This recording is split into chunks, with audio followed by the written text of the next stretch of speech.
So this is really important here, right? Because this is to do with an interpretation, right? So he's got here, right? Imprecision in Article IX. The 1999 report noted that imprecisions in Article IX, it commented on the uncertainty that remained despite many legal decisions on two basic points, namely, what is covered by the phrase proceedings in Parliament, and what is meant by impeached or questioned in any court or place out of Parliament, right? Well, I think those things are very, very clear.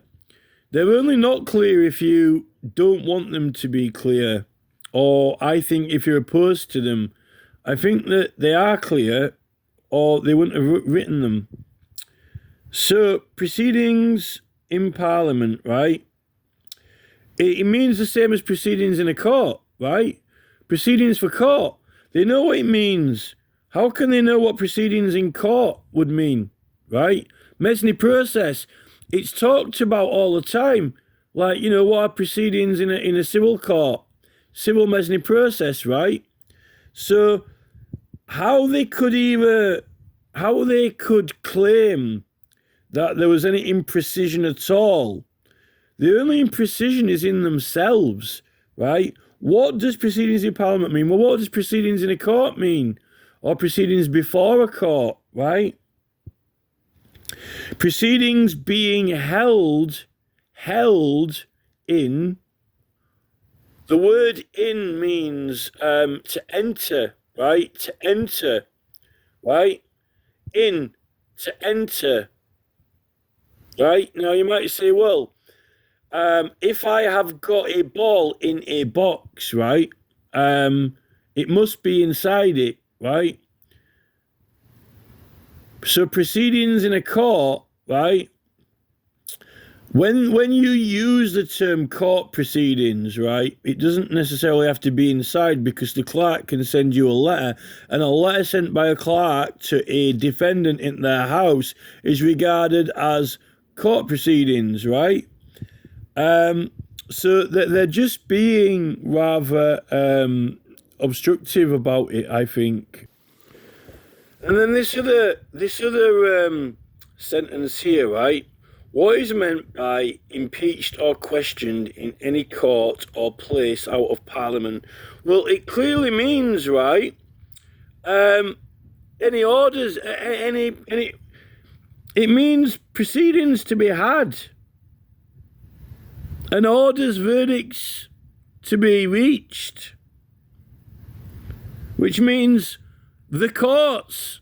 It means it was the quarter sessions, the assizes, the hundreds courts, right, or committees. I mean, they had Parliament was actually held in Oxford at one place, right? At one time, Parliament was held at Oxford. You know, they've had I think they might have had it in York as well at one point. But it means that all of the proceedings of Parliament, right, anything that is covered by parliamentary privileges can only be decided in Parliament, but that doesn't mean only by elected members. How do you get it into Parliament, right? It doesn't mean that we can't question it. It means that it can only be questioned in Parliament, right? So that means that you'd have to petition Parliament about it. You couldn't go to a court and get a verdict. You couldn't go to a quarter sessions and get a verdict, to the assizes and get a verdict. And also the Commons, maybe you're not meant to, I don't know if that would also include the King and Privy Council, right? Because the Commons have got their own privileges, right?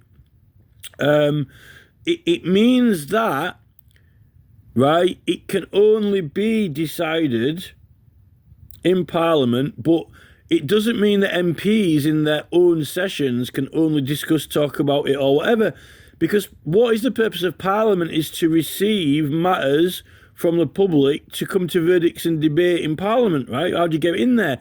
And this is the problem. MPs are accountable to the people who elect them in Parliament, but we're being obstructed and blocked from, for example, doing e-petitions, to get a resolution because they don't want us to do it.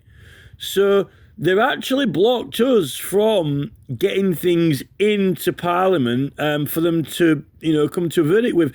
And that was a problem with elections. That's why elections, right, ended up also being allowed to be held in the courts, right? And that actually is, the Parliamentary Elections Act 1868 could be a violation of this, but then again, maybe the Tumultuous Petitioning Act was, but that the Tumultuous Petitioning Act came along before the Bill of Rights. But I don't know how Malcolm Jack questions this, because Strode's Act answers everything, right?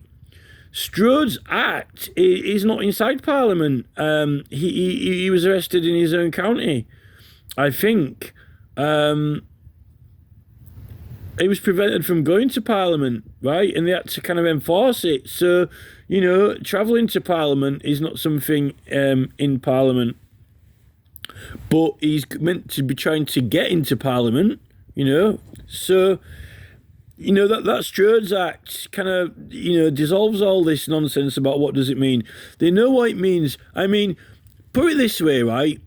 In courts now, there are still barristers who are doing cases and they're arguing over what the meaning of like bread is. In order to win a case, right, a barrister, to prove whether something is or is not bread, he'd be challenged what is bread, right? So you couldn't get more defined than the Oxford Dictionary of what bread is, but if someone wants to challenge it, they can, right? And that's the thing with these things. I think that they don't realise that the point of common law is to question and challenge things, right? And obviously once the things have been decided higher and higher up, but they're still challenging every other word in the dictionary now, or get, challenging its meaning or challenging its application. That's the nature of courts. To try and win or prove an argument, so it's perpetually challengeable. And I think that's the thing, they're not taking that into account, and they're trying to make up there's something wrong with this or flawed with it, when it doesn't matter how many dictionaries you get out. You can get out the Samuel Johnson's dictionary, you can get out the Caldwell's chart, you can get out the Webster's dictionary, you can get out the Oxford dictionary, the Cambridge dictionary, right? You can have 10 dictionaries, right? But you can still challenge what is the definition of bread, or is something bread or not, right? And you can get all the dictionaries out and have a debate and argument over it, and they, you can get thesaurus out. It can be more defined than the dictionary itself, right? And this is the thing. I think that it's them who want to challenge the meaning of it. They want to challenge the meaning of it, right? It's not a matter of, whether you understand it or not. And I think that's the problem, Why is the law of parliamentary agency encompasses canvassing? Particularly for elections. The law of elections is the parliamentary law of agency, right? That's parliamentary law of agency, which is also privilege, which is why we've got illegal police canvassing, right? That's not in Parliament. It would be a miracle if we've had the procedures for so long if they don't know what they are. Yet here, lo and behold, he's saying that, trying to propose that he doesn't know what it means, right? So I do think these people are just it's either procrastination or it is it's lobbying, and I think that people like Sir Malcolm Jack, who have had a career in Parliament, he's never been elected to it, but then he got awarded his knighthood for service. Now he gets to have his chance of his equivalent of his own vote on it, and he's rubbishing a lot of it, when it clearly is known and established. In fact, if there was any question over the meaning of this, then a lot of procedures wouldn't exist that do exist, like canvassing for elections under parliamentary law of agency. So that wouldn't exist. You wouldn't have Strode's case. It's exclusive cognizance in the sense of excluding cognitive functions and knowledge and information that would disprove what they're putting as tosh, right? And that's it. It's quite narrow-minded. It's very narrow-minded.